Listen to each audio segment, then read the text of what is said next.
I live, Abercrombie and Fitch sell the soccer moms and offer thongs for your kids as you walk along through the mall. And then their daughter wants to try some on, cause all her friends in school got her thinking it's cool to don all the top fashion from attractive pop divas. And cause of every magazine she's ever seen, she's thinking every girl in the world must dress like this. And then her parents let her get it when she begs for 10 minutes, but the kids call her a slut when she struts in the class. And little Paul touches her ass and gets expelled for harassment. Now he's back behind the building, lighting matches detached, scheming on how to get back at his classmates for laughing. Goes on the net, gets text on how to make bombs off it, how to solvents and bleach so he can walk in and toss it at the teacher who caught him, and at the bitch who taunted him, and put them both in a coffin so they can both rot. Then he feels alienated cause they labeled him gothic and shattered his confidence. But he's convinced that he's not sick, but his ego is unable to cope with the way things are going. He's barely holding on to the last rope he was thrown in, so he slowly starts smoking dope, and that leads to coke, and that leads to mood changes. And when he hanged himself,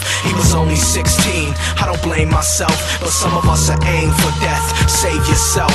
We live in the same places with races clashing, faces made of plastic chasing demographics. The same addicts, the same brain patterns chasing after fame. The same actors and actresses travel the same places, deal with the same hatred, feel with the same pain, and heal through the same veins when maintaining. And these mundane days just keep raining down until the ground drowns beneath the pavement. I used to know this girl Stacy, who was raised by aging, strict religious Christian parents. She was amazing. Apparently she had been attracting mates like crazy, but her dad was adamant she couldn't date until 18.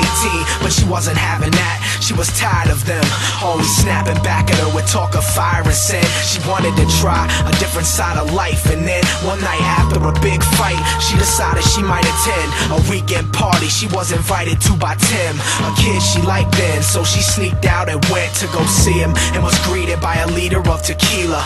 Ended up sleeping with Tim and his best friend Peter. She didn't remember much, she just thought they kissed. But at the end of the month, her menstrual cycle was missed. She couldn't believe it, and in a few weeks, she was showing. But she was overeating to keep people from knowing that she was pregnant. She was an unbelievable mess then. She invested so much effort in keeping it unsuspected. She never expected it would ever progress as it did, and she neglected to address it, but it got hectic quick. She was watching television when Tim got arrested with his friends for using roofies to subdue and undress chicks and use them for sex. And if you must know the rest, then little Stacy had her baby in a restroom and left it. We live in the same places with races clashing, faces made of plastic chasing demographics. The same addicts, the same brain patterns chasing after fame. The same actors and actresses travel the same places, deal with the same hatred, feel with the same pain, and heal through the same veins when maintaining. And these mundane days just keep raining down until the ground drowns beneath the pavement.